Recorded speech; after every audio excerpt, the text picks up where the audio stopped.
Once upon a time, many, many years ago, in a far distant land, there was a king who had 3 sons. One day this king became ill, and nobody knew how to cure him. His sons were very sad about this, and one day, as they were walking in the gardens of the palace, wondering what to do, they suddenly saw an old man who came up to them and asked them what the matter was. When they told him, the old man said, "There is something that will cure your father. It is the water of life. All he needs is 1 drink of it, but it is very difficult to find." Now the eldest son said to himself, "If I manage to find the water of life for my father, he is sure to appoint me as the next king." In that country the king always appointed his own successor. At first the king said, "No, I have heard that the search for the water of life is dangerous, and I would not have you do such a thing." But the young man insisted, and finally the father gave him permission to go. So the prince set out on horseback. After journeying for some time, he came to a very deep valley with rocks all around him, and he saw a little man with a strange hat and cloak. And the little man said, "Where are you going, prince?" The prince said, "That's nothing to you, you insolent fellow," and he rode his horse impatiently past the little man. Now the little man thought that this prince was being discourteous, and through his special powers he made it impossible for the prince to move any further. The prince found that he couldn't go forward, he couldn't go back, he couldn't get off the horse. In fact, he couldn't do anything, and all he heard was laughter all round him. Now in the meantime the old king was waiting and waiting, and so were the brothers, for the return of the eldest prince. And when they got no news, the second son said, "Father, I shall now go and bring back the water of life." At first the king did not want to let him go, but in the end he gave his permission, and the second son set out. As he went on his way, this prince said to himself, "I shall bring back the water of life to cure my father, and he will surely make me his heir." Now the prince, as he went along the road, met the same little man who stopped his brother. And the little man said, "Prince, where are you off to?" The prince, who was very rude, said, "Be off with you, I have no time for you." And he rode scornfully past.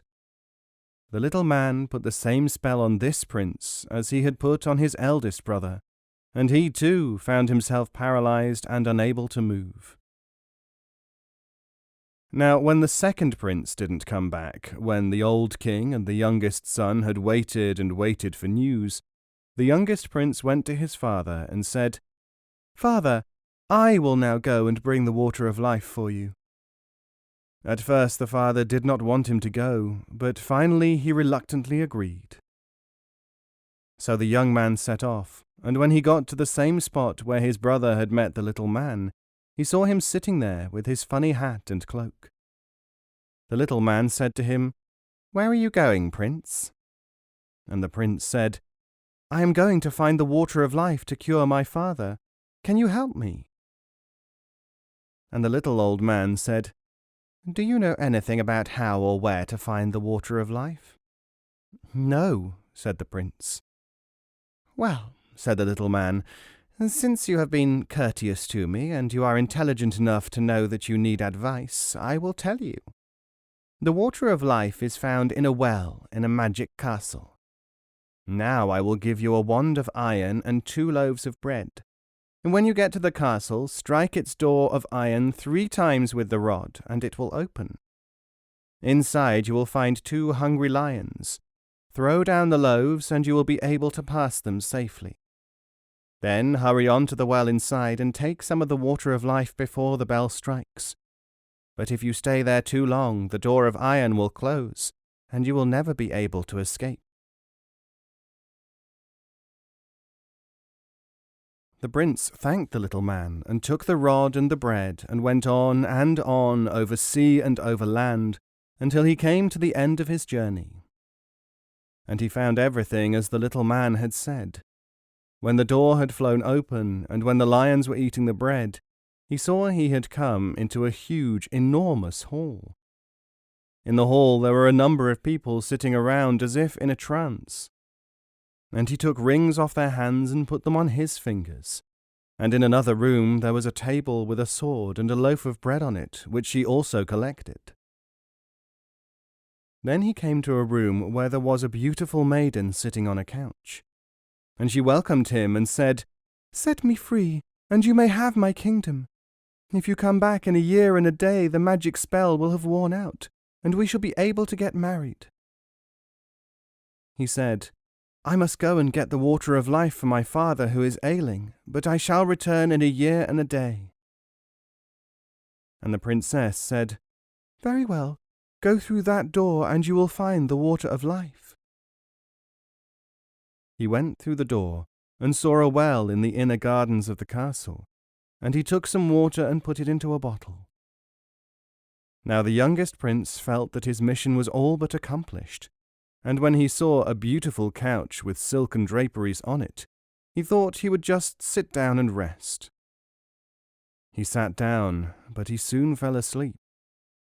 Then suddenly he woke, hearing a sort of rattle, which was the bell starting to strike. So he jumped up from the couch, and taking up the bottle of water, the loaf, and the sword, he managed to get out of the iron door just before it closed. Then the young prince started a journey homeward, and his way led through a country where everybody was starving. He gave them some of the bread which he had taken from the table in the magic castle, and they found that there was magic bread enough for everybody in the whole country. But the prince did not have time to receive their thanks. He spurred his horse on, and then he came to a country which was dreadfully threatened by a terrible enemy. So he handed the sword from the castle to the king of that country, because it was a magic sword which would defeat any enemy. Then the young man urged his horse on, and finally he came to the little man who had told him where to look for the water of life. He said to the little man, "I am in a great hurry to get back to my father, but I wonder what happened to my 2 brothers who set off in front of me to find the water of life." The little man said, "They were so insolent, they were so arrogant, and they valued advice and knowledge so little, that I have paralyzed them with a spell." The young prince asked that they should be released, and the little man said, "Very well then, I shall release them for your sake, but I warn you they are very bad people and no good will come of this." "They are my brothers, however," said the youngest prince. And so eventually the little man let them go.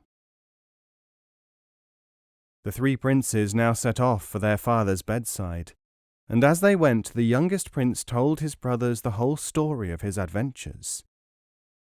But when the young man was asleep one night on the homeward journey, the 2 brothers plotted his downfall. They stole the water of life and put some ordinary water instead into the bottle in which he carried it. And so when all 3 arrived back at their father's court, the elder brothers had the real water of life. The young prince went forward and gave his water to his father, and since it was only ordinary water, the old king was not made any better at all. Then the 2 other princes produced their water, saying, "Here, father, is the real water of life. Our brother is not telling the truth. He never found the real water of life. We had the adventures which he claims to have been his." The old king sipped the water, and as he did, he was completely and at once restored to health. He became so angry at what he thought was the deceitfulness of his youngest son that he sent him away with a soldier to be killed, and then he rewarded his 2 other sons with costly gifts. Now the young prince was led into the forest by the soldier, and the soldier seemed rather sad. So the young prince said to him, "My friend, I have been unjustly accused. I am quite innocent of the charges laid against me." The soldier said, "I am afraid it is my duty to kill you." But the prince said, "Give me your cloak, and I will give you mine. You can take my cloak back to the king and say that you have killed me, and I promise to disappear forever."